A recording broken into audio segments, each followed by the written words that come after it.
Just start off, introduce yourself, where you work, what you do.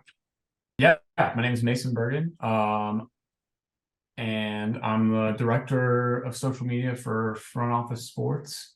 Um, it's been almost 3 years now with FOS. Yeah, just oversee all our platforms, promote the newsletter, run organic content around the business of sports. That's kind of the 30-second spiel, I guess. But yeah, Yeah, that's what's up. So tell me a little bit about your career and how you wound up getting connected with front office sports. yeah, definitely. Started kind of in the photography and video space, like in late high school and stuff. Went to the University of Tennessee and knew that the dream was kind of always to work in sports. Was really into video, uh, worked with VFL Films, a really incredible media department at Tennessee. And then social media honestly kind of like became a job like while I was in college. So came upon the posting one day for like an internship in the athletics department. Um, got it and spent about 2 years doing that. Um, Best job ever. Loved working at Tennessee. Knew going into my senior year that I wanted to work for either an NFL or NBA franchise, and kind of like made that the goal. Applied to whatever 20 to 50 teams. Heard back from like half of that and then interviewed with a handful, and then landed one with the New Orleans Saints and Pelicans. Um, and yeah, that was again another really incredible ride. Spent 2 years with the Saints, um, social media associate with my title. So a lot of you know a lot of hard work, kind of lower on the totem pole, but totally worth it. Got to spend a couple years, caught the end of Drew Brees' career and the beginning of Zion's with the Pelicans. So just an absolute blast with the team there in NOLA. And then came upon kind of the end of my time there, saw the opening with FOS. Um, Honestly was really open to relocating, whether it was back home. I'm from the Nashville area in Tennessee. Mm. Um, Thought that FOS was in New York for a while and it was intrigued by that. And, it was originally. Um, COVID kind of messed up the like tail end of the New Orleans career, I guess. I was honestly like helping run like New Orleans social media platforms like from Nashville for a while. But then saw that this was one either in New York or remote, and I was like, those either of those sound great, to be honest. Um, and yeah, applied and got that. My title originally was a social media editor.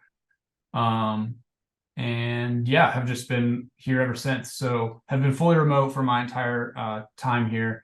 But that's honestly been really awesome to be able to kind of work and travel and do anything around the country. But yeah, have a really cool team now that we've built out here. But that's kind of been the journey so far. It's been a lot of fun at every stop. So Yeah, that's awesome. yeah, So kind of being remote and being with front office sports now, take me through a typical day in your life.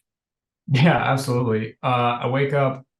I have like one alarm set for like Central Time, so I have one alarm set for like 5:45, like 6, where I kind of do like an initial scan of like, okay, nothing absolutely insane happened like while I was asleep. Right. Um, and then usually we'll go back to sleep for like an hour, um, get up around 7, try to have like 2 to 3 what I feel like are solid posts scheduled for kind of that 7 to 8 window. Feels like a big opportunity for us. So we'll like kind of over like either hit send or kind of oversee those going out, whatever. Um, Spend like however much time getting ready. And then from there we do like an editorial meeting around 9 my time. So that's all our writers, editors, and social staff. and podcast team, kind of all just aligning on where we feel like the headlines are for the day. And then from there, it's really all content creation in the morning for the most part, just trying to schedule things out for the day. It's usually like when news is kind of breaking. So we'll do that kind of through midday.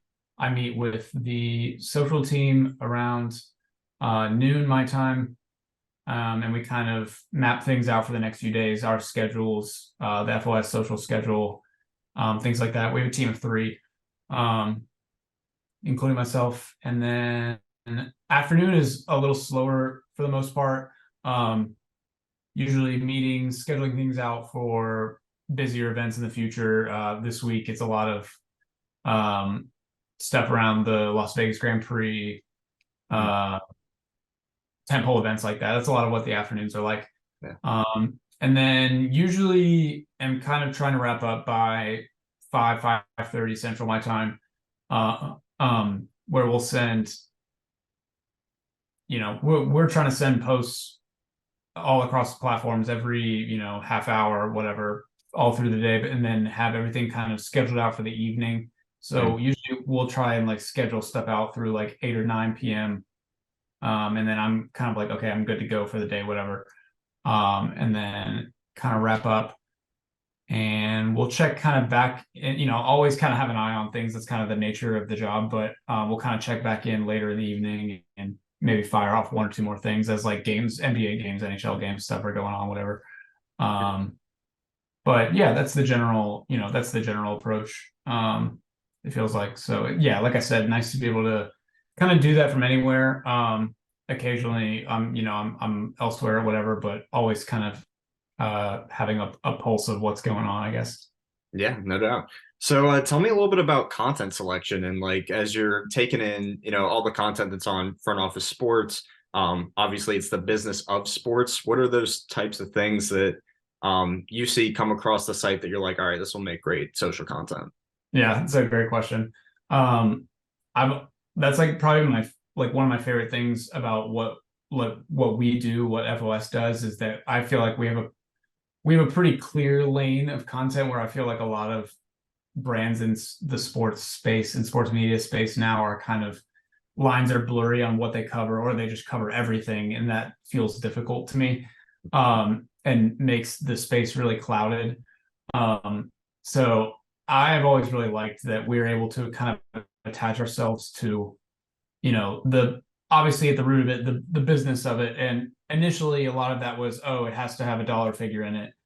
And then we were kind of able to expand it a little bit to where we started to include like things I call it like adjacent to the business of sports. So um, directly that's money, but indirectly that's innovation from teams, organizational hires, historical hires, positions, like achievements of any kind from an organization. So not necessarily, again, we've almost expanded to where I really feel like it's anything off the court, or off the field.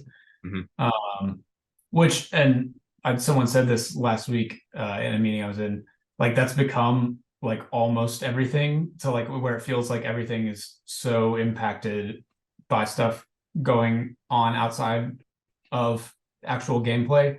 Mhm. Either that or we just kind of know more about what's going on outside. Like we have more access than ever, I guess is what I'm trying to say. So Yeah. um, we get a lot of that. But to really answer the question, um,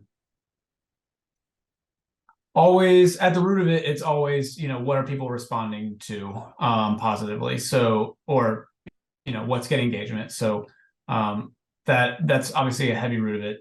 If I'm not going to keep posting something, even if I feel like it's important, if nobody cares about it, or if it feels like nobody cares about it, that I think is something at the root of everything we do. There are common themes throughout everything. I think the biggest one for me that I'm able to always kind of point back to is athlete driven human interest stories. So I think people are always interested in and want to see more of what athletes are doing, their story, hear more of their stories off the field, off the court. Um, it's easy to talk about teams as a whole or giant billion-dollar corporations or organizations as a whole, but I think when I'm able to be like, oh, Tyler Lockett is an all-pro wide receiver for the Seahawks, but he also has his own real estate firm and he's now the official real estate agent of the Seahawks. Like people don't know that sort of stuff, and it's extremely fascinating. So I think at the core of it, I'm always able to lean on stuff like that. Um, where are around athlete driven human interest stories, and it can be people in the organization, cool hires, um firsts of any kind are things that we like to attach ourselves to. Outside of that, some of the funnier stuff, I mean, we feel like no one in the space is really covering um like innovation super well. So if it's like a team launching a new facility, but like it can do this for the first time, or things like that, I guess. Like I think trying to think of a good example. Like new stadiums in the NFL are an easy thing for us to lean on, and there's so much innovation there when it comes to things like SoFi, and the Bills Stadium and the Titans Stadium. There's so much new there that I feel like people don't cover in super well, or in depth. So that's stuff that we lean on too. But the biggest leagues, the biggest names at the root of it is where we go. Yeah, so tell me a little bit about growth. So, I mean, obviously you have a pretty defined uh, subsection of this giant sports media ecosystem. What's your sort of strategic approach to growing that audience on different platforms? Yeah, it's another good question, and I wish there was an easy 30-second to minute answer where I could be like, this is what we do and this is how you add followers. And Yeah, if that were the case, that's what then everyone's hoping for. right. I'm like, and we would have, as many as I wanted if that were the case. I just like to post what I think is what I find interesting. So I think if I've come across stuff and, or maybe it's considered in the field, but it doesn't have that interesting factor to it, or it needs to be kind of framed in a way that is interesting.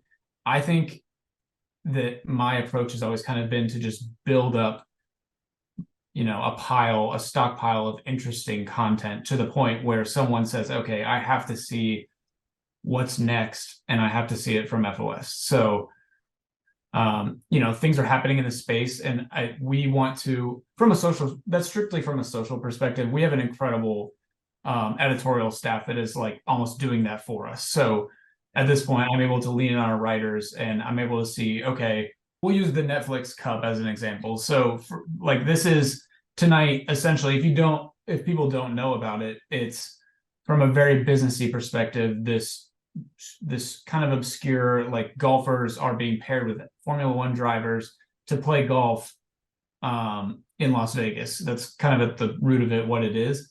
And I like to take that, frame it in a way that is interesting to people and kind of tell people why they should or can care about it. So we are able to take things and be like, this is the very first time that Netflix is going to stream a live sports event.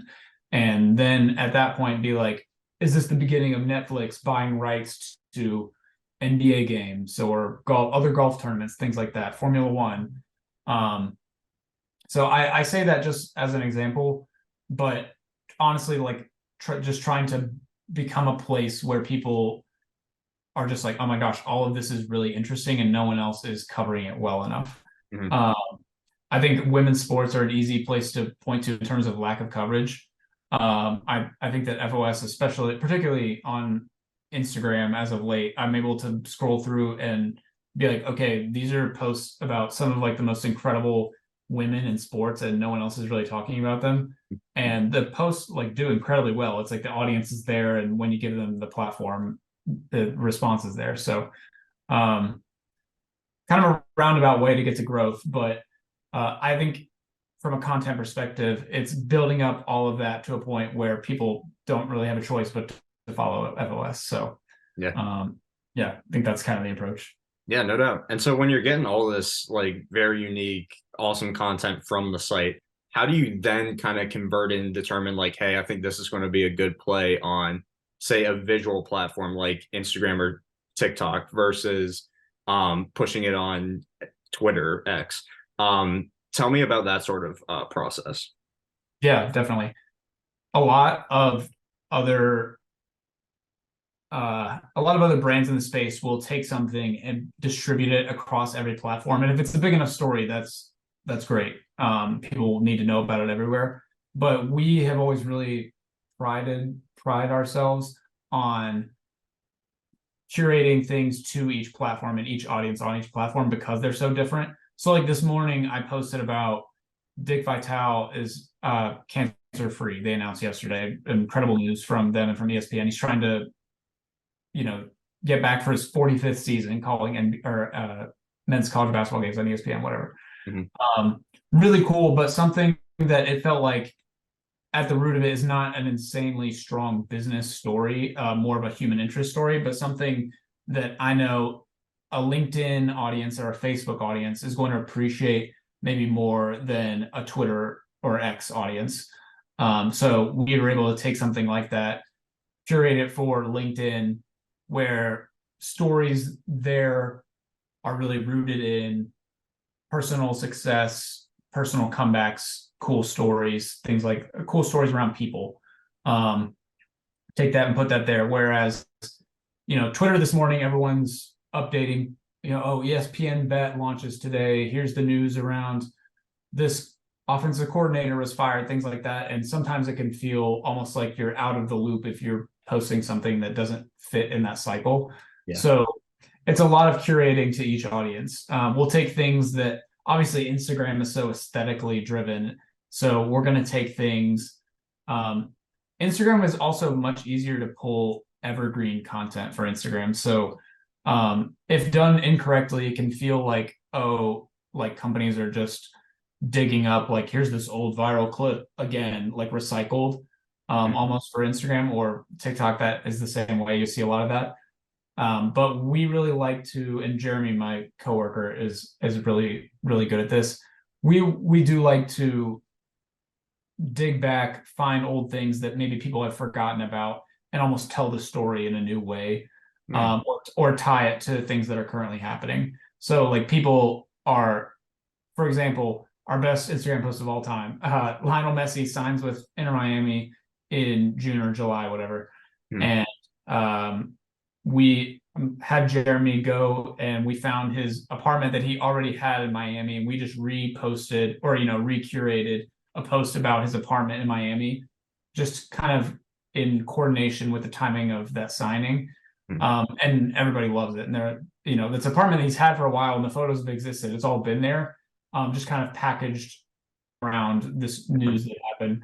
But also that's something that we're not going to post to Twitter because it's not news, but we're not going to be like, here's Lionel Messi's apartment again. Mm. Doesn't really fit there. But again, super aesthetic. We approach Instagram in a super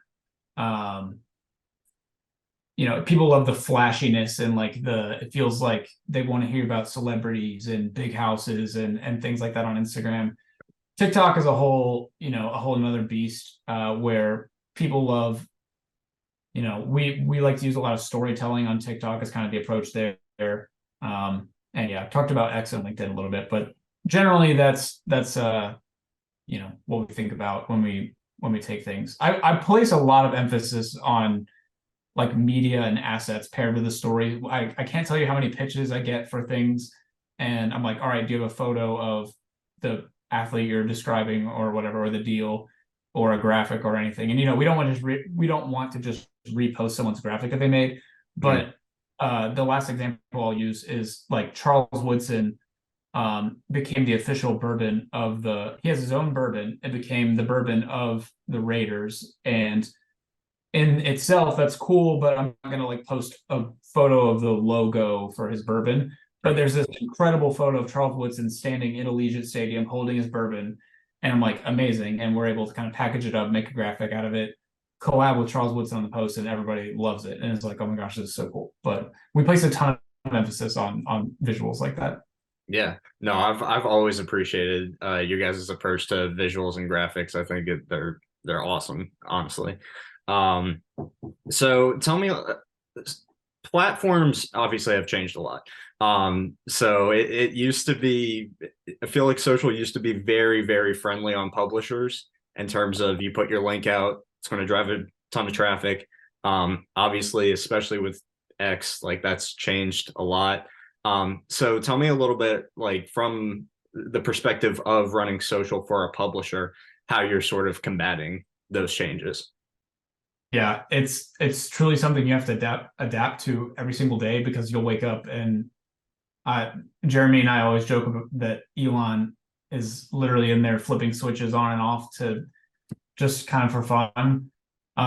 Because things for a while there would change for a couple days and then go back. So, and you never really know what's going to stick and what's not. So we have been, when change comes, we approach it like it's going to be permanent. So, I think a big one in what you're talking about is the whole where X changes the thumbnail for stories to where cards look different, Mhm, stories look different, to where the headline's not displayed anymore. It's just the most minuscule link on your image or whatever. mhm. Um, and when that first happened, it almost, we almost were like, oh my gosh, we actually need to change everything, because like people, it almost just looks like an organic post. Like people won't even know to click on the story. Um, and then over time, people, get used to it, figure it out, and you're kind of able to approach things in the same way you did before. But um, it is a lot of like when things like that happen, being able to quickly be like, okay, this image looks like a regular post. You know, can we signify that in some way that it is indeed it is indeed the story. So like before, we had taken a break, or were experimenting with like tagging. We don't always tag writers in tweets, for example, in Mhm. posts. But then something like that happens, and we're able to be like, okay, we need to say Eric Fisher's story, and then give it like an arrow on the bottom. Nothing crazy, but like a simple little change that, like, okay, people can figure out that this is actually, you know, different than what it looks like. Things like Right. that. But outside of that, the true answer is really just like being ready for any change like that. Mhm. Uh, we also started incorporating, like, we love Bitly links. So a lot of what we've done is pairing Bitly links with almost what would be organic content. So the example I'll use from last month, our second best tweet of all time, um, we get the quote from Eric, one of our reporters, pulls a quote from NFL media meetings where they're talking about having NFL players want to play flag football in the Olympics in 2028. Mhm. And we're able to pull a quote, build a quote graphic with Jamar Chase in it. Something that could have easily been, for example, like a Twitter card with a photo of Jamar Chase and a caption that says, like, NFL wants players to play in the Olympics, whatever. And that's it. And that goes, and maybe it gets a couple hundred likes. But we know that the platform has changed the way stories um, are viewed on the platform. So instead, we build the quote graphic, give it a caption, and then insert the Bitly link, to where it's almost like something that we would have posted anyway without the story, but it almost is like a little bonus of like, hey, here's more information if you want it. Mhm. Tiny stuff that feels kind of silly to talk about, but can make all the difference. And that tweet became almost like a template for memes after that. So it gets 96 million impressions, like things like that. So Nice. um, yeah, generally that's the way that we're doing it, or trying Yeah. to. So how do you kind of strike the balance between doing like how you said like organic content stuff that's just very visual and eye-catching and easy to engage with versus I mean you got to keep the lights on, like you got to drive revenue, you have to push to the newsletter and to podcast and to the website and story links especially.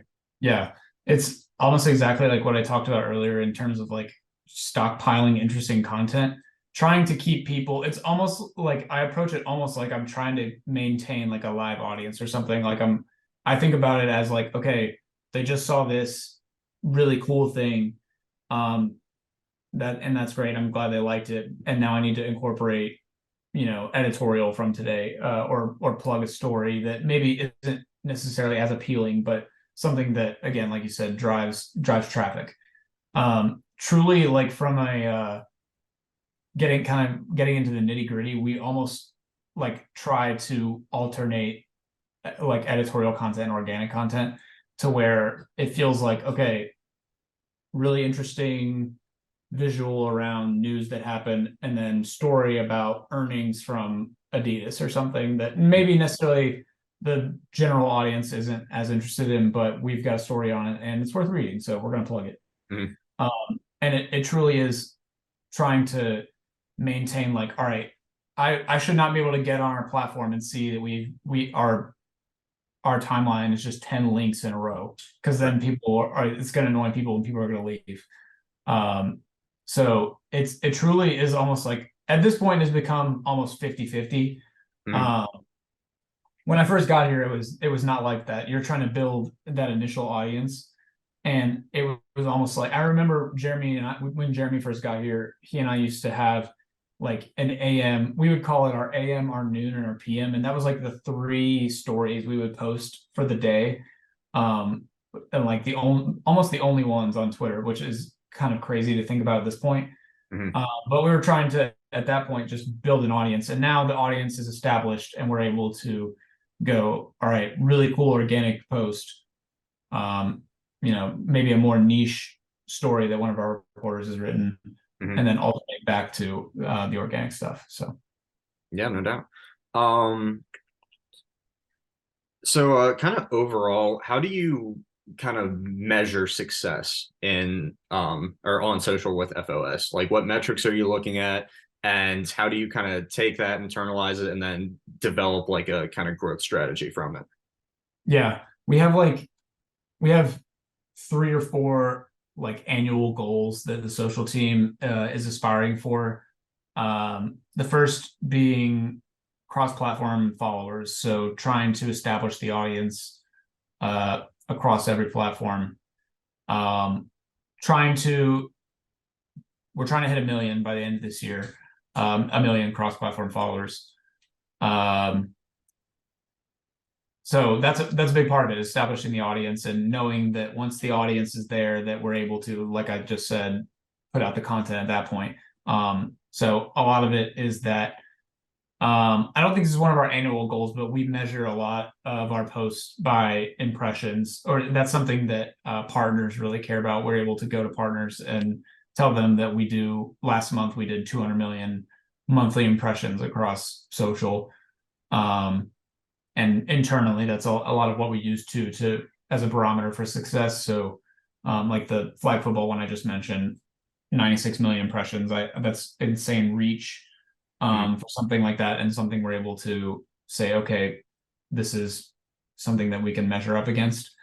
So that's a big part of it. But also, like another one of our annual goals is establishing like social franchises for partners, recurring series that we can sign partners to. So we just launched, and Vic, a lot of help from our creative strategy team, and Vic on our creative strategy team. But we just launched a series called Under Review with Adam Brenneman, essentially weekly recaps around college football that hoping to launch with a partner here in the next couple weeks. But a lot of the success there that we're looking at now, that we've kind of almost hit that first step of like, all right, audience established, engagement established. Now we're able to roll out stuff that we feel like is still organically interesting, but also that we can marry, partner dollars into Mhm. on a weekly basis. So that's another long-term goal for the team. But that kind of covers it, I think. Success. I personally incorporate engagement rate into a lot of what I consider to be successful or important. I think there are a lot of names in the industry with large audiences that are getting, that are getting way more engagement than us. That's great, but I like to think that almost every post that we put out is fascinating to our our readers and our audience. Mhm. So we pride ourselves on having an audience that's really engaged and really loyal to what we do. Mhm. Yeah, no doubt. And so, sort of wrapping up, for a publisher and you're dealing with something that's, very print heavy and that's kind of the backbone of it. What do you feel like the biggest keys are in developing that into strong social content? It's an interesting balance of you don't want to feel like someone you don't want to feel you don't want your readers to feel clickbaited, obviously, when you're plugging a story. So there are sites that will do that and click here for the answer, things like that, and we try to avoid that. I think kind of what a lot of what we try to do is I know that our stories are good, or I know that our Instagram posts are going to be good. But I think when we try to drive people, and I actually got this from Mr. Beast of all places, he used to say this, but like someone who's built an insane audience, obviously, he always talks about like delivering every time when he says he's going to do something. So like he has thumbnails and headlines or name titles for videos that are like, this time I filled my house with 1,000,000 marbles, stuff like that. And then he will actually like fill his house with 1,000,000 marbles versus platform or accounts that will say something and then you watch the video and you're like, where's the part where they did this? That's what I clicked for. Yeah. So I think Instagram especially, we will when we build something and it's a lot of carousels or like this, we'll make a headline or something. And when we build stuff, I want people to leave feeling like they got what they came for. So scrolling through and seeing, okay, I'm learning about this thing for the first time. But also when they click through, if I say, hey, link in bio, and they're like, okay, I will go to your bio and I will click this post, and then they get to the story, I'm not over promising on something. I'm actually like giving them, free, like really valuable information about something that they feel like they've been rewarded for following and for engaging and for reading. So it's a lot of delivering on things. And I guess like you said, you're talking about heavy, print, obviously. And we can't just put words in a tweet and then tweet it and expect it to do well. We want to incorporate really strong imagery. That's kind of where like kind of full circle, but like the background in photo and video for me has really come in handy to where I think we do a really good job, even if it's not like a graphic. I think you'll see platforms that put out a story and they're like, okay, quick, last thing, I need a photo of whatever, Jimbo Fisher or something, and then they click the first one and then hit publish. And we spend a really, really like ample amount of time being like, okay, we need a really strong photo of him and we need the colors to pop and we want it to feel really distinct and have a strong FOS identity when it hits the platform. Mhm. So that's a lot of it as well, but to the point to where it's not, you don't want to make it something insane to where it's like this, oh, here's a giant crazy photo of Texas A&M like renderings of a stadium or something. And you're like, that doesn't even like correlate to the story. So Yeah. it's a balance like that. But overall, that's kind of how we approach it, I think. So No, that's awesome. Um, so last sort of question, because I mean, for FOS, like the money is in traffic, right? Like, I mean, that's how you pay your bills.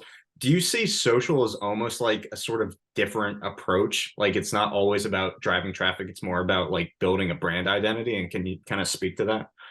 yes, for some platforms, I would even argue that it's not at all about driving traffic. I remember that like there was like an Ad Age article that came out about this, I think, where a lot of publishers are obsessed with plugging links on TikTok or plugging links on Instagram. Instagram, not so much because people will, as data like that I've seen, like Instagram will drive traffic. But Mm, like TikTok, I think is a good example where, for the most part, people are not getting on TikTok to go read articles. Like people aren't logging into the app to like find a link or you know follow stories. So I think that's a really good example for like that almost exclusively is to build the platform build the brand. Obviously we're not getting traffic dollars out of that directly, or as many, whatever. But maybe we build a really cool franchise that lives on TikTok, and that franchise has a partner, and then we are getting dollars. But we also know that, again, people aren't getting on TikTok to see commercials. So we want to make it feel like something that would live on TikTok organically. So again, I think it's a super platform by platform approach, and I think we do a really good job of that. But you see publishers that will have a story and they're like, all right, this is really strong, let's put it on every single place and put the same caption and the same photo and hope that people like it and whatever. Where we have really gone to each one, curated it for the audience that's there, and then also had the wherewithal to be like, this isn't really what we have a story about Michigan, but rather than like obsess over driving traffic to the story about Michigan, let's instead have someone on green screen on TikTok talking through this like insane story. And then people, over time, people follow, you establish the audience, and then you're able to do, like I said earlier, you're able to do almost whatever you want with the audience that you've established. But it's never going to come if you're obsessed with prioritizing the wrong things on the wrong platforms.